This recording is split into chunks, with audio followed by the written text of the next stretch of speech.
Hello, everybody, and welcome to the next thrilling installment of There's a Will. And with me today in the studio, I have a man who has quite an extraordinary story.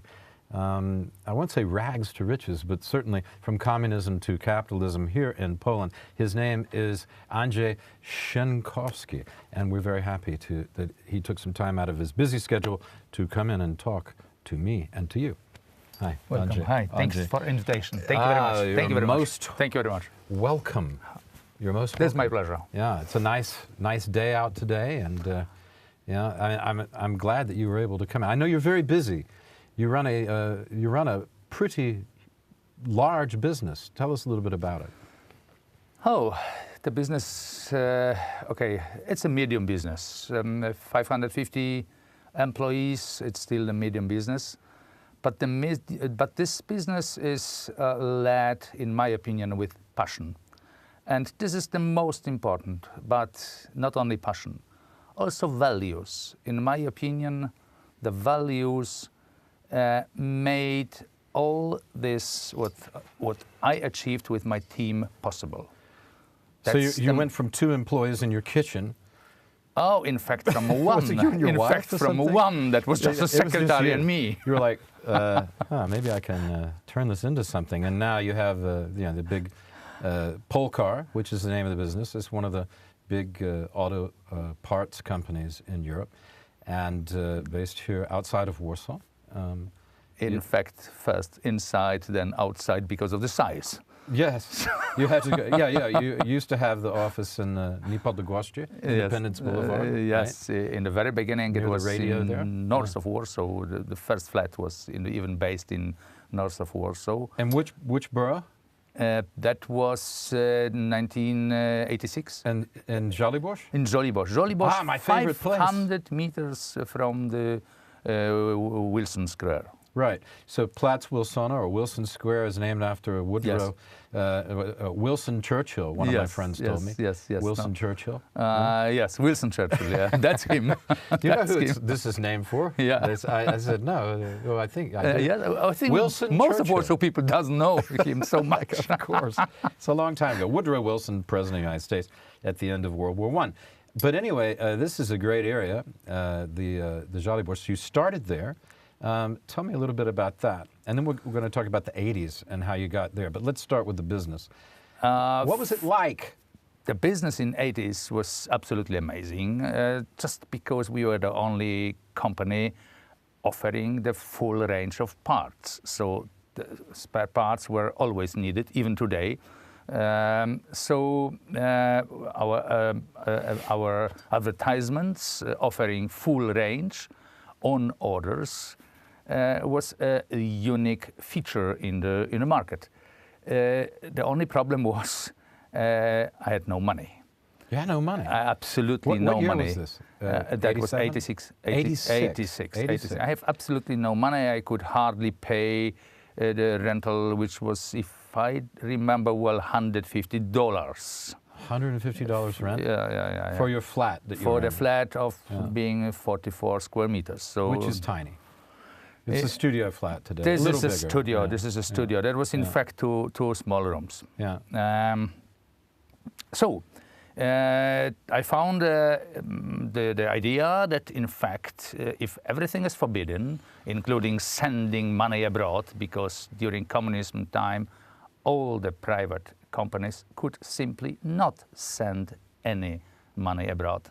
Why not? Why not? Probably because the country had constant problem with currency, Western currency. So the export was like zero. So generally, only the state-belonging companies could, in some special conditions, buy some raw materials in the West. So the idea was very simple. The idea was to ask the customers who needed the parts to pay directly to the Western supplier, and that was possible. Imagine the communist state never decided to stop private currency accounts in the banks. And thanks to this small let's say, thanks to this possibility, this allowed us to pay for the parts. So they controlled almost everything else, but not, for some reason, was there a limit on the bank account that you could have before they stepped in? Or? No, you could come and bring $500,000 and they were happy. You pay. That you bought the money. Yes. So, and you could buy things, and put some money in the economy. Yes, don't forget the state, communist state, after you paid the money on your private currency account, they simply used that money. So it was not that bad. Okay. For the regime, communist regime. It was a good opportunity. Right. So they could, and of course they controlled the means anyway. So there was a way to sort of siphon money here and there. It's absolutely sure. All the payments were controlled, but don't forget the parts were relatively cheap. If someone spends $500 or $300 for the part, it's not really a big problem. Even in that time, they decided not to limit this possibility. So what was your, as they say, it's a bit of a cliche, your eureka moment where you went, aha, there might be something in this parts business? What happened to put you on that road, so to speak? Then we have to come back a little bit to the middle 80s. Okay. When I, in fact, lost my job, I was fired from the state-belonging company because of my Solidarity membership. What kind of company was that? It was a company was named Agromet Moto Import. Agromet. Agromet. Agromet. So you had some import-export experience. Yes, it was import-export of agriculture machines. And but just imagine after 4 months after, in August 80, because I started my first job in April 80. It says here August. No, I'm just kidding. August, it was Solidarity. Where did these notes come from? Look, this is so simple. This is so simple. Okay. For my age people, a year of 80, they could probably till today tell you everything what happened in the year 80 or 81, just because it was for my generation. Why was it so important? Yeah. For my generation, the 1.5 year of official activity of Solidarity was probably the most important spring in my whole life, because we felt in that time like really free people, like an island, green free island in the ocean of communism. And that was my feeling during this, so between August 80 and December 81. Which was the martial law. Yeah. Okay, so Solidarity, for those people who might know, look it up, Google it if you don't know what it is, but that was the trade union movement which basically challenged the Soviet Union and eventually, with the help of Pope John Paul and the United States and other things, led to the breakdown of the Soviet Empire. Yeah. So that's what you mean. That's why that moment is so important. That's what I mean. And that was so important. And believe me, the feelings and emotions coming from this 1.5 year time are still, I keep them in my heart. And look what happened after, because this is maybe also important. I was just after the martial law in January 82, I was simply fired because they could not accept a man wearing a Solidarity sign in my jacket, or the small resistor, electronic resistor, which was the sign of my resistance against communism regime. So electronic? What do you mean? Electronic, the small electronic part which is called resistor. Oh, okay, okay. this is the part of every radio till today, by the way. Okay. I'm just, I was never one of those kids Anyway, who was doing that kind of stuff. Polish were always very innovative, even in showing themselves their resistance. So you even had an original way of showing resistance, which was actually using this part called a resistor. Exactly. Okay, even I can understand that, folks. Exactly. Okay, I got it. So then I was brought back to the work. Imagine by the very, very fair decision of the communist court. So they fired you in the business. The company fired me. Agromet. The Agromet. Which was some kind of agricultural... yes, agriculture machines. Agromet. Tractors? Agriculture. Yes, including tractors and all possible. So this is a big company. Okay, an important company. So they fired me. The reason was very simple. All the foreign trade companies during communist time were 100% under control. The security service people, so this is called Służba Bezpieczeństwa. Secret police. Secret police. If we like. Secret police, yes. So they could not simply bear me in such a company, especially after martial law. But I have to say that hearing and reading the arguments of the company, like no language skills in my side, that wearing the solidarity sign and the mentioned resistor, probably the court smiled a little bit and decided that was not really the argument, the sufficient argument. You were not a virulent insurrectionist. You were just standing up for your rights. Probably, I mean, there must have been judges who had a lot of, reasonable amount of sympathy. I mean, it was not... The thing that people don't understand about, I think, communism is hard to understand, not having lived under a totalitarian, for all intents and purposes, totalitarian regime, state, is they don't see that not everybody buys into it. People buy into it in different amounts, different percentages.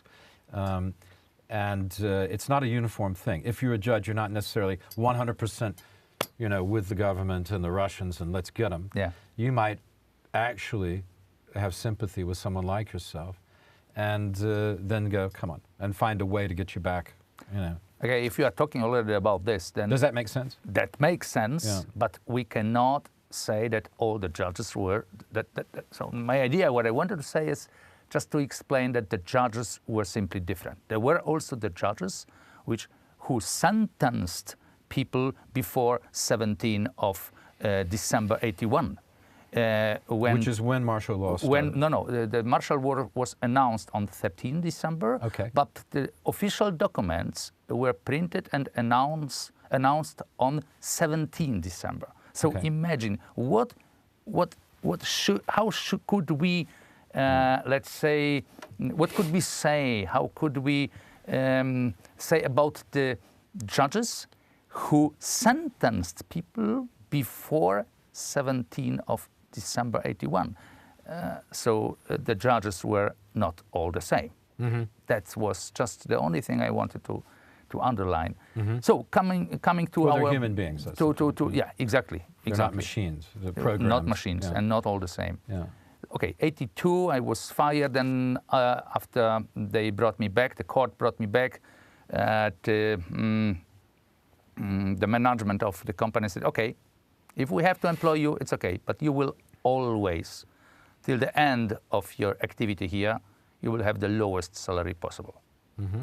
So sooner or later, I had to make a decision. I applied for... And what was the salary back then? It was like $10 a month? 25. $25 a month? Counting on the black currency rate, it was $25. Yeah, so, but you had of course, you had a free palace to live in. And a free Wartburg. No.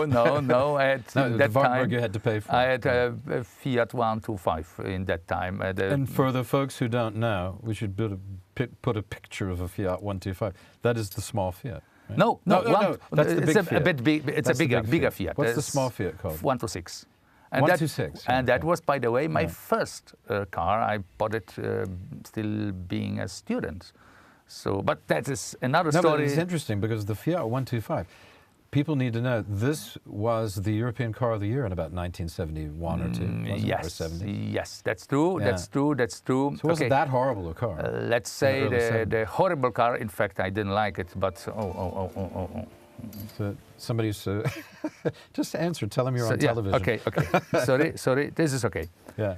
So what I wanted to say is that 125 is already much better car and much more expensive. Yeah. So I was not in the not in the group of the people with the lowest salary, probably. What would a car like that cost you back then? You got $25 a month. $3,000. What? $3,500. This is not a joke. How do you save up $25 a month? How do you save enough money to get a car? Oh, I told you, as a student, I was quite active. Every summer, I used to work in Norway, Sweden. Okay. First country I visited was Sweden, by the way, in '75. If I don't, in '75. Yeah. So you just must have been in high school then or something. Yes, and imagine if because you made me to go back to '70s. I'm sorry, but anyway, this is also quite interesting. We can go forward as well.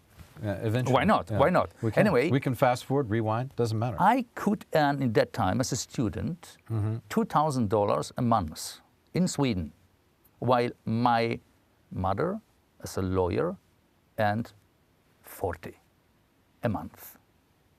$40 a month as a lawyer? No, $40 a month as a lawyer. In Poland? With experience in Poland. Experienced, good lawyer. Yes. Professional. Yes, yes. And I could earn professional. in Sweden $2,000 a month as a simple worker. What did that teach you? It is teaching me that Poland was on the other side of the Iron Curtain. Yeah. And Churchill's phrase. Yes, yes. And in fact, the situation there, of course, we have also to add very important remark. The bread, water, and whatever milk was also ridiculous cheap. Yeah, it was a couple of pennies or something. Pennies, yes. So you had enough to eat. Yes, we could. You could clothe yourself. We could clothe. We had something to eat. Poland had very good textiles, obviously. So. Yes, yes, that's true. So that was, clothes were cheap. Yeah. So we never had a situation like, I don't know, in current North Korea, that people are starving. No. This is not the situation in Poland. We always had something to eat, and there were some poor people, that's true, but they were never starving. Poor people, they were the ones who got fired and went back to their company and had the lowest salary in perpetuity forever, right? Those were the poor people. Exactly, exactly. Poor, but not poor in spirit. Exactly, obviously. exactly. So I guess what I was trying to say to illustrate for people who have no recollection of this, haven't read about it, is the stark contrast between, and I think this is extremely relevant today, between living with all its inadequacies, a free market system. I mean, even Adam Smith, the first prophet of this, with his friend David Hume, talked about the imperfections of the system and how it needed to be managed. But even so, if that freedom is more prized, is something to be prized above the subjugation of a leveling out and totalitarian mindset. If I compare the current life in Europe, even Western Europe, the biggest difference between the living during communism in Poland and the Western and living in Western societies is that this minimum level there in Western countries is always allowing people to live on the fair level. Mm-hmm. And this fair level is still people living on this minimum but fair level are still able to go to Mallorca, to well, have... you can make choices. You still have choices, and I think that's... There are still choices. Yeah, there are still choices, Yes. even at the bottom of the ladder. Yes. You can say, Yes. well, I'm going to buy that television, or I'm going to buy books. Yes. Or I'm going to, you know, or Yes. whatever. Yes. I'm going to spend that on education, or I'm going to buy a car. You have... Exactly. Even at a low level, are choices you can make. If I can propose, let's come back to 80s. Let's do it. In the move middle of ahead. 80s, Yeah. finally I found, maybe I should rather start from the coupons. This is also good to remind, especially, coupons, what it was. Yeah. It was an invention of the communist government to give everybody a chance to buy, let's say, 5 kilograms of meat or 30 liters of petrol per month. Okay. So everybody, being more than 2 or 3 years, could receive one coupon for this. Okay, let's say 5 kilograms of meat. Or if you had a car, you could also have 30 liters of petrol per month. But petrol was really limited. I don't know why. Probably the Russians did not You were supply. getting it from the Russians, obviously, because they've always had 100%. a lot of 100%. Petroleum gas. Yes, but maybe Poland was simply punished by Russians for not to having enough. Gosh, why would they do that? That was a special love, you know, between Polish communists and Russian communists. They were always in very special I've seen relationship. that kissing. Kissing, yes. Yeah. A lot of kissing. Beside kissing or behind kissing as something else, probably was something else. Okay, let's come. So the only fuel which was not limited was diesel. Probably because of farmers. And one... I don't know, it was probably 1984 in summer, I noticed in the newspaper announcement that there is a company installing in Polish, Russian and East German cars, instead of petrol engines, they install the diesel ones. So I went there. After 15 minutes of nice talking, I was proposed to work for this company instead of buying the second-hand diesel engine. And that was the beginning. I spent there more or less 1 year, mostly preparing the lists of people who paid and did not receive the engines. So the company was, how to say, really very dishonest. And finally, 2 men from Belgium appeared in the company and said, come on, we saw your advertisement. Please, stop with these shit engines. There are so many Western cars already in that time in Warsaw. Start with automotive parts. That was the beginning. So the company was obviously 2 months after was closed.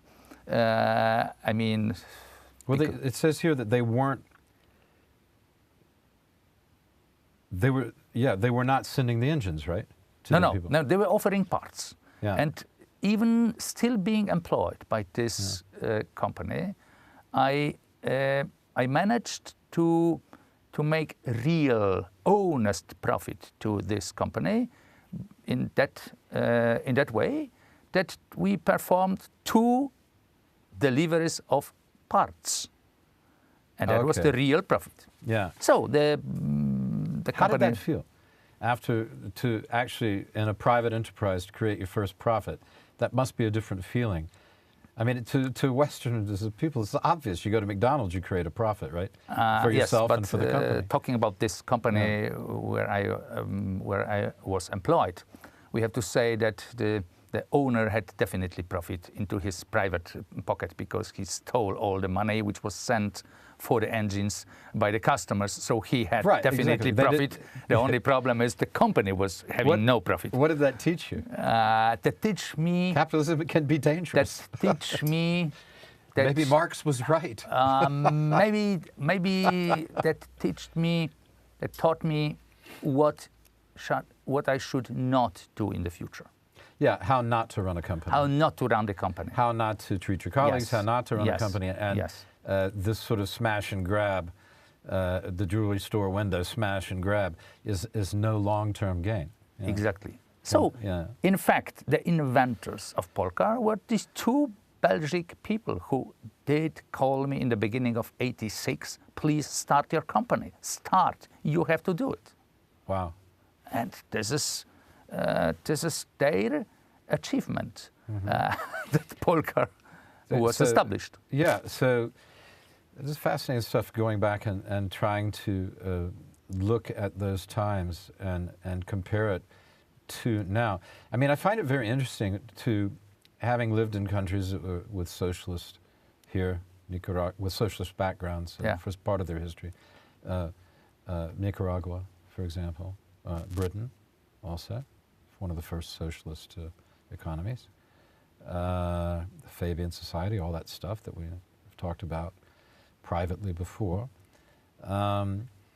It seems to me that it's important to educate young people, or at least put the information before them, that it's not all roses with socialism and communism, because some people think this is going to cure everything.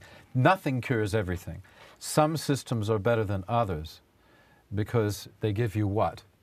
What is the object of our lives here? More liberty, isn't it? As Mr. Jefferson taught us. Not only. My experience is that the biggest enemy for the communist regime was always the individual citizen. And this is the problem. If you go so, if we want to judge the communism a little bit, we can try, but I will never forget one 10 minutes talk I had as a 12 years old boy, after my father was invited to the university close to Venice. Then they invited 12 years boy, two of my best teachers. And they started to ask me the questions like, you know, we know your father was abroad. Could you please give us some addresses, some contacts, maybe the postcards with addresses? So obviously, the 12 years boy is not prepared for such a questions. I realized that somebody is preparing an action against my father. I started to cry, etc., etc. And after the school secretary told me, no, don't cry, please. That was all made on request on the two men suited in black who were listening to the whole talk. So the system which is using children against their own parents is not human. Right. And this is the thing to be feared, this manipulation of the unformed mind and censorship, and the formation of the unformed mind, rather to control rather than to liberate. And of course, education should be about liberating, not re-education. Okay. As they call it. Yeah. But I think it's important nowadays to look at this, because people do think that somehow there's a cure-all, a panacea in socialism. There just isn't. If we look on the situation in countries like France, also Italy, where still so-called communist parties are so strong, or if so, this all means they are ignorance. I'm sorry to say it. They have no idea how the life during communist regime. Well, I think this is the point. That's why it needs to be talked about. Yes. Here's what it's like. I mean, you can find yourself in a conversation with a young person, and they start telling you how great the stuff is. You go, but have you ever seen it?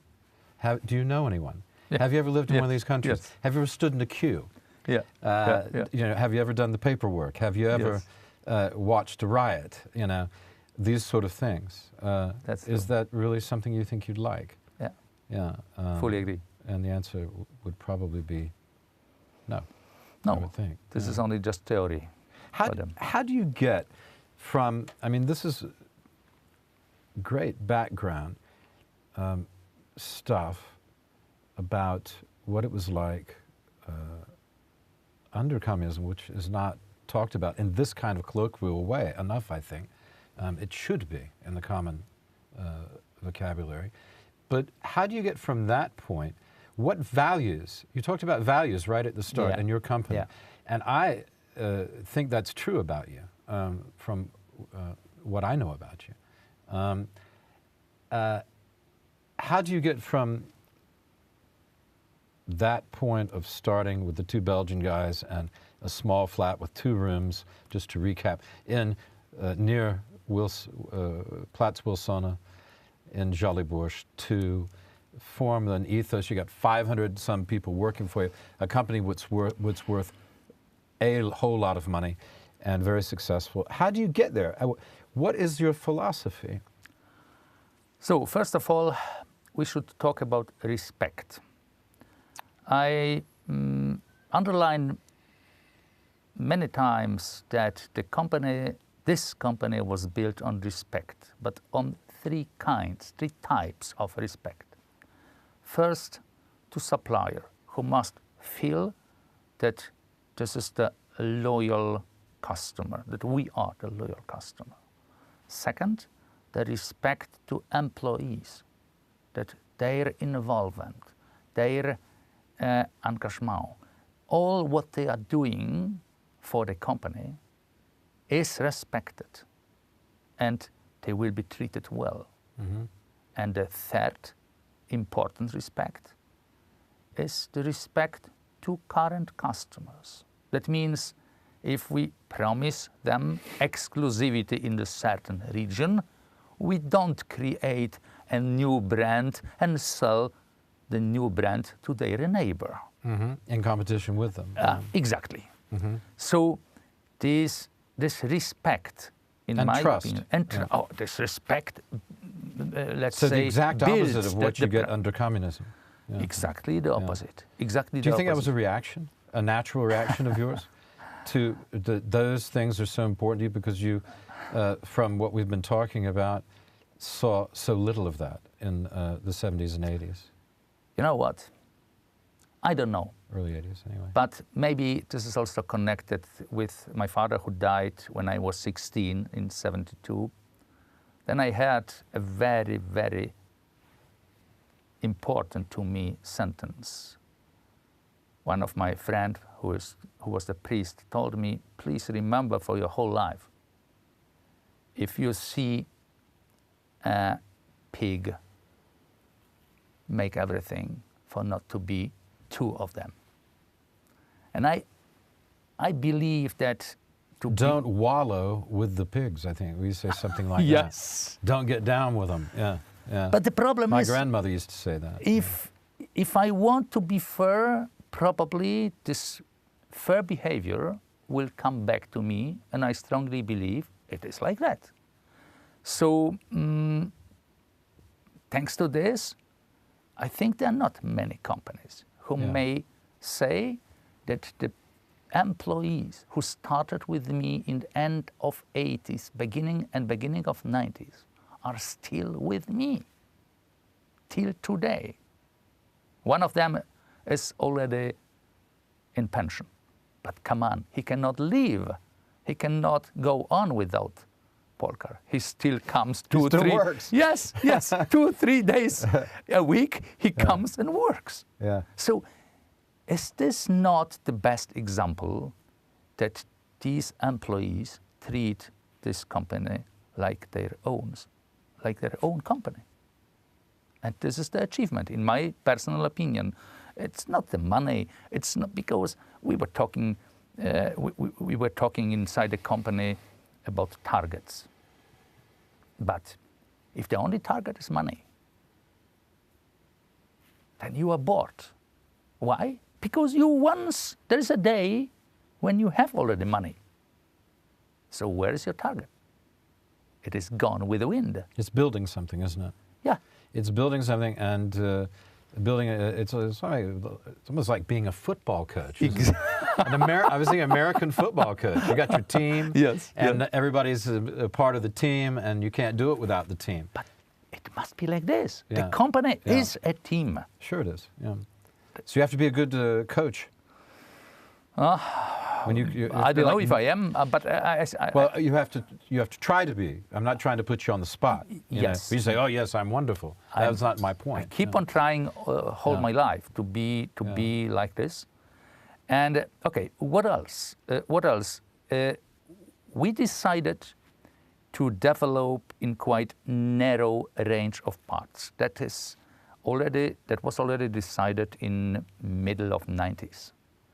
This is the body parts, which were our major segment. Why did you choose that instead of, say, mechanical engine parts, something like that? Exhaust. Well, you do some of those anyway. Probably because we met the first suppliers of us were just suppliers of body parts. So this is natural development. Natural way. In natural you had a way. natural relationship, so you stuck with that. Exactly. You didn't know the other guys. Yeah. No.